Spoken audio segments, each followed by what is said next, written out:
अस्सलामु अलैकुम वरहमतुल्लाहि वबरकातुह। अल्हम्दुलिल्लाह वस्सलातु वस्सलामु अला रसूलिल्लाह। मोहतरम नाजरीन, एक सवाल आया है। नैनीताल के अतराफ में एक साहब रहते हैं। वो कहते हैं कि हमारे इमाम साहब ने आज हमसे ये कहा है कि असर की नमाज में जिन जिन लोगों ने मेरे पीछे जमात के साथ नमाज पढ़ी है वो लोग सजदाए तिलावत कर लें।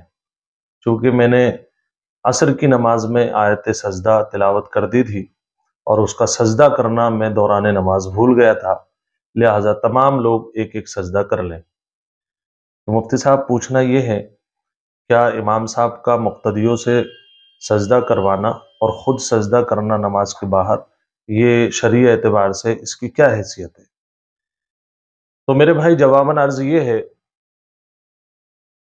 कि आयत सजदा जो नमाज में पढ़ी जाए उसका सजदा न दौरान नमाज ही करना होता है और उसी वक्त करना होता है।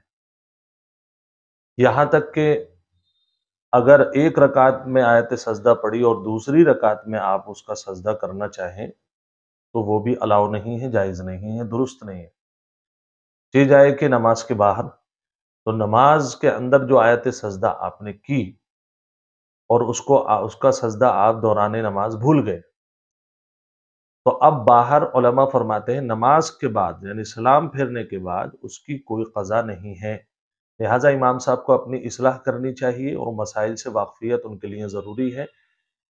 उन्हें समझा दें, बताएं आप कि आपने ये अमल जो किया है ये शरीयत के ख़िलाफ़ है, लिहाजा इससे गुरेज़ किया जाए। जो गलती हो गई है उसके सिलसिले में सिर्फ़ तौबा है।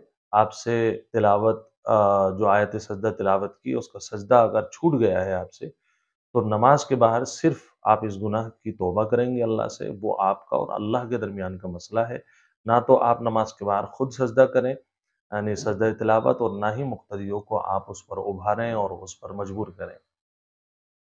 एक मसला तो ये हो गया, और इसी से मुताल्लिक दूसरी वजाहत आप ये समझ लें कि एक इमाम साहब ने आयत सजदा तिलावत की नमाज में, और उसके बाद वो सजदा तिलावत करना अभी उन्हें याद नहीं रहा। जैसे ही आयत पूरी हुई फौरन वो रुकू में चले गए। एक शक्ल, दूसरी शक्ल, उन्होंने आयत सजदा तिलावत की और 2 आयतें उसके बाद भी तिलावत कर ली। मैं 2 बातें आपको एक साथ जोड़ के बता रहा हूँ। एक तो ये कि आयत सजदा तिलावत की और फौरन रुकू में चले गए। दूसरा ये कि आयत सजदा के बाद उन्होंने 2 आयतें और तिलावत कर ली और उसके बाद वो रुकू में चले गए। इन दोनों सूरतों में उन्होंने सजदा तिलावत नहीं किया है, सिर्फ रुकू में गए।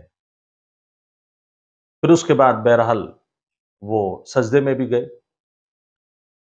तो शरीयत ये कहती है कि अगर आयत सजदा तिलावत करने के फौरन बाद या 2 आयतों तक इमाम साहब ने या कुरान की तिलावत करने वाले इस नमाजी ने रुकू कर लिया, उसके बाद बहरहाल नमाज मुकम्मल करने के लिए उसके बाद सजदा भी किया, तो जो नमाज का सजदा होगा, चाहे वो नियत से किया हो या बगैर नियत से किया हो, वो सजदा उसकी जो आयत यानी तिलावत, आयत सजदा जो तिलावत की है उसकी तरफ से वो सजदा मोतबर हो जाएगा। यानी नमाज का ही सजदा सजदाए तिलावत की तरफ से काफी हो जाएगा। ये कब है?